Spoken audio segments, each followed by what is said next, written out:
જિંદગી જીવતા એટલી ખબર પડી ગઈ સાહેબ કે સુંદર સુવિચારો લખવા માટે ખરાબ અનુભવો થવા જરૂરી છે. વિચારો ગમે તેટલા જાગૃત અને ઊંચા હોય પણ જ્યાં સુધી તેનો અમલ ના થાય ત્યાં સુધી તેની કોઈ કિંમત નથી.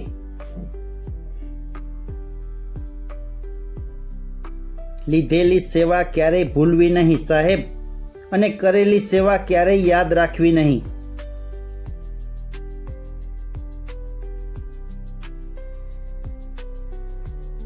દરવાજે શુભ લાભ લખવાથી કાંઈ ફરક નહીં થાય સાહેબ. એના માટે મનમાં વિચાર શુભ હશે તો જ લાભ થશે. સાહેબ, લોકોનું ધ્યાન હંમેશા તમારી કમાણી અને રહેણી કહેણી ઉપર હશે, તમારી મહેનત પર નહીં.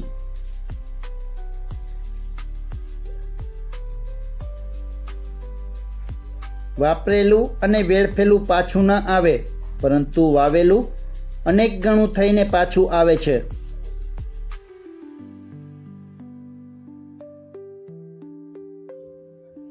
એકબીજાને પાળવા કરતાં પોતે ઉઠીને કેમ ચાલવું આધાર વગર, એ જ મહત્વનું છે.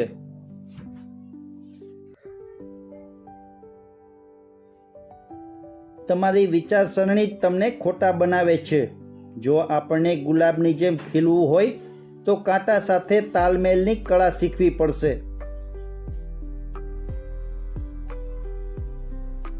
જરૂર યાદ રાખજો સાહેબ, જો મનના ખૂણા સ્વસ્થ ન હોય તો વાસ્તુશાસ્ત્ર પણ કાંઈ ન કરી શકે.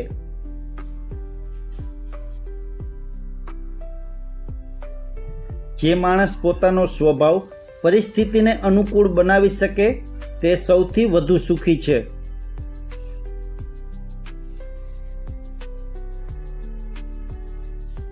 સંબંધોની સિલાઈ જો ભાવનાઓથી થઈ હશે તો એનો તૂટવું મુશ્કેલ છે, અને જો સ્વાર્થથી થઈ હશે તો એનું ટકવું મુશ્કેલ છે.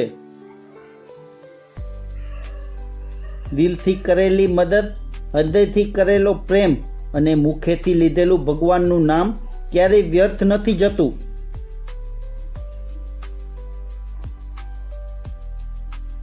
પરસેવાની શાહીથી જે લખે છે ઈરાદાઓ, એમના નસીબના પન્ના કોરા નથી હોતા સાહેબ.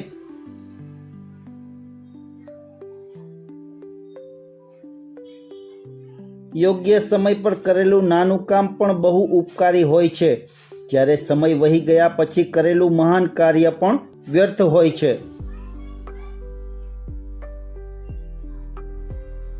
ઠોકર એ માટે નથી લાગતી કે તમે પડી જાઓ, ઠોકર તો એટલા માટે વાગે છે કે તમે સમજી જાઓ. પરિસ્થિતિની ચિંતા ન કરો, તમે જે સ્થાને છો તેનાથી ઉપર જવાની કોશિશ કરો. પ્રયત્નો કદી નિષ્ફળ જતા નથી.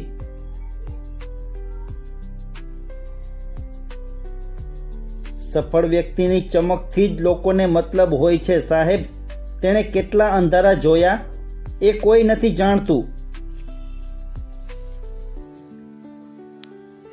વ્યક્તિના પરિચયની શરૂઆત ચહેરાથી ભલે થતી હોય તો તેની સંપૂર્ણ ઓળખ તો વાણીથી જ થાય છે.